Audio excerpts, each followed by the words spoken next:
When I have the time and come across interesting projects or clients, I take on one-off assignments to create websites, graphics, applications, etc. for said clients. I recently had a client for whom I created a website. Their old website looked like it was created in the early 90s, but it drew a lot of traffic, so the need to update was clear. Like always, we first agreed on the scope and design, and my client showcased his competitors' websites for me, explaining what kind of things he absolutely wanted for his site, but better, as he put it. I then had him sign a standard contract and pay a small upfront fee. Everything went smoothly, and I got to work.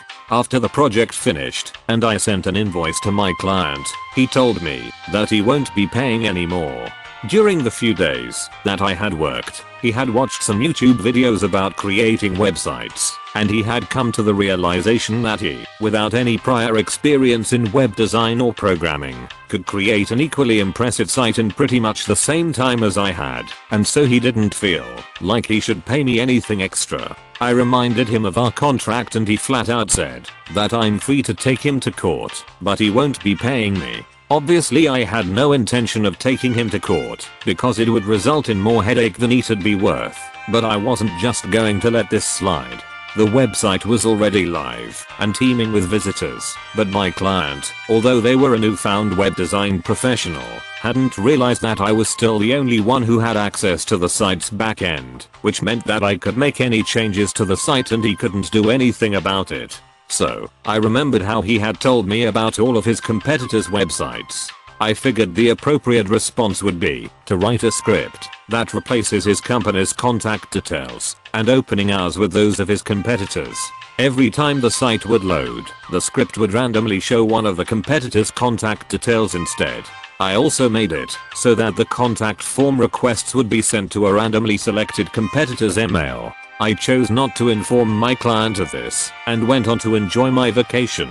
Within a week, I received several emails and a call about my client's concerns that something was wrong, that he hadn't received a new client through the site in almost a week, even though the site's visitor count is much higher than before, thanks to the new design and improved SEO that he hadn't yet paid for. I let him know what I had done, and I told him that I would undo it, but it would take me about an hour, for which I would be charging.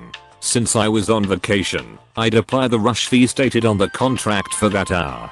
And of course, I told him that this would all be added on top of the original fee that he owed me, plus interest for late payment. Naturally, this led to insults and threats being thrown in my direction, to which I calmly responded that I will begin work once I have the money on my account, and if he doesn't want to lose any more customers to his competitors, he'd best man up quick. He tried to call me immediately, and I just declined the call.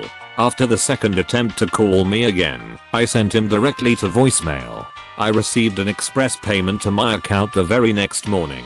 Some extra information for those who were wondering. The client's old 90s styled website was running on a similarly outdated legacy hosting package. As such, I had convinced him to update his hosting provider in the process. So, I had paid for the hosting and set up the new site on that server. I did not touch the old site at any point. After I was done with the site, I showed it to the client, who was happy with it, and told me to redirect his domain to the new server. To do this, he gave me the login details to the site where he hosted his domain. I logged in, redirected the domain and logged out.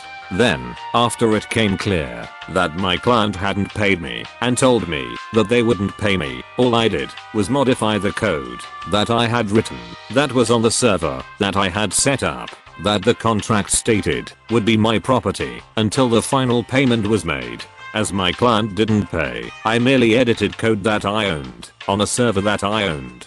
He could have gone and redirected his domain back to his old server at any point, but even after his newfound web development expertise didn't know or care how to do, the only thing that was illegal was my client refusing to uphold the contract and pay me for the work that I had done for him. When I was a sophomore in high school, I was dating this guy. Let's call him Jack. He was this brooding guy in the Spanish class, and I was super into the whole mysterious, not talking to anyone, not caring vibe. Once we started dating, things were pretty cool. He was nice and funny, but he would make little comments all the time that just weren't okay. For example, I didn't like cursing back then. So when he would say the F word, I would ask him to stop, and he would just say, "Why the F should I effing stop saying F?"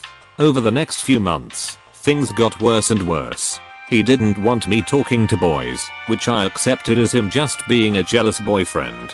But then, he didn't want me talking to girls either, because he thought I would badmouth him. When I talked to girls in front of him, he accused me of talking in code about him, even though I was only saying things like, "Oh, that test in math was hard, right?" Then came the emotional manipulation.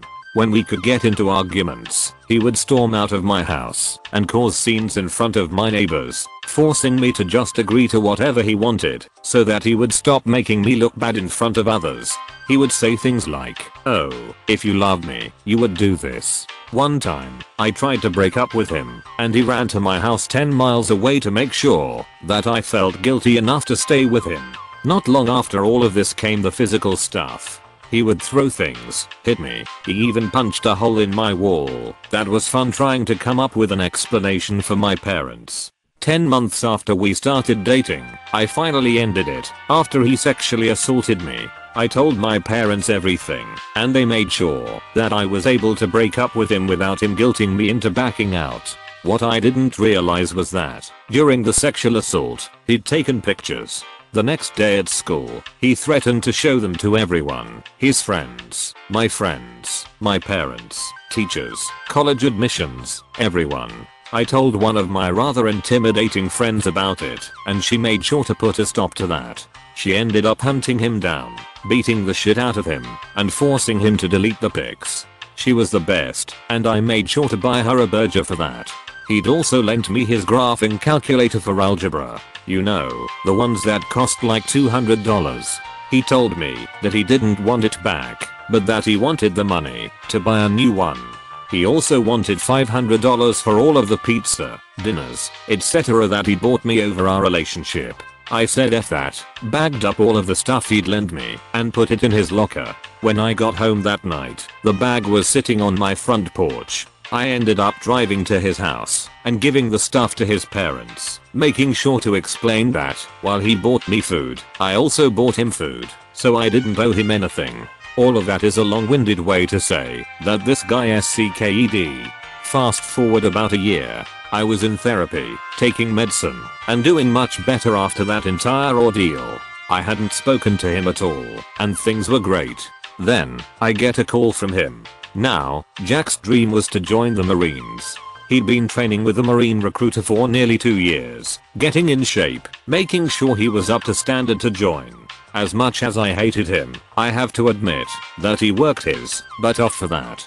When Jack called me, he asked me to be a character reference for him. Why he asked me, I have no effing idea. After all he did, you'd think he would have wanted me as far away from the recruiting people as possible.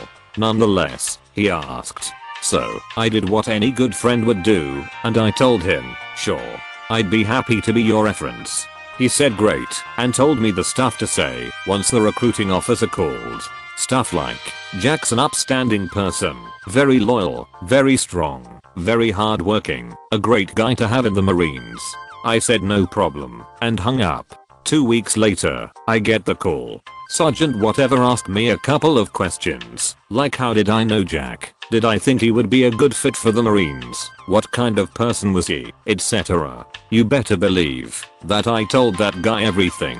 I told him about the emotional manipulation, the physical abuse, the sexual abuse, all of it, in painstaking detail. The sergeant was pretty quiet through all of this, just listening, jotting everything down I imagine. At the end of the call, he said, "Thank you for telling me all of this. I'll be honest, that's not what I was expecting to hear. But I appreciate your honesty. That's not the kind of person we want in the Marines." I agreed with him on that point, and we hung up. Never talked to Jack again after that. Last I heard, he's working at Macleod's, still in our podunk hometown. I guess my character reference didn't help him get into the Marines. Whoops. I used to work in a small family-owned doctor's office. A couple of years in, they got a legal fight and experienced staff started leaving. Being young and dumb, I wanted to be loyal and ended up managing half of the doctor's office. The other half was managed by Brittany. She had a team of 3 that did the work of 6. The company got bought and a new owner came in. He was like Danny DeVito in gold chains and a bad toupee. He was dumb and no one respected him. He screamed constantly about little things at anyone. He micromanaged and didn't bother to understand someone's job before telling them how to do it better. He tried to streamline processes without knowing how they worked. But mostly, he yelled. One day, the hardest working person in the entire clinic, a nurse who started every appointment, was a few minutes late. She was a single mother and her kid was sick, so she showed up less than 10 minutes later than usual. Danny proceeded to berate the nurse in front of the entire office, scream about dumb things like being a few minutes late, then strange things like how she wrote dates, then absurd things like how her bedside masked she had gotten flowers the day before from a patient because she was so good. When the nurse put in her notice at the end of the day, Danny fired her on the spot, told her to leave and never come back. I had been job searching and had actually gotten an offer. I was planning on giving a lot of notice, but couldn't give notice. If I'd be fired immediately, I had student loans and was paycheck to paycheck. I grabbed the 2 remaining members of the admin staff and explained that I was going to quit without notice before too long. Brittany understood and said she too was in the final stages of taking a new job. We agreed that we would quietly all find new jobs, then duck out when it was convenient. We had to quietly let all the other staff know, and each of us quietly started smuggling our personal effects out of the office. I had a start date 2 weeks out, but honestly couldn't give notice without risking my financial health. A week or so later, Danny started screaming about the color of tape he'd used to duct tape down a power cable months before. I had used orange and yellow to make it more visible, but Danny said that was unprofessional. I asked him how he'd like me to fix it. Danny, well, that's not my problem. That's yours. I paused for a second and said, I don't think it is my problem. I'm out.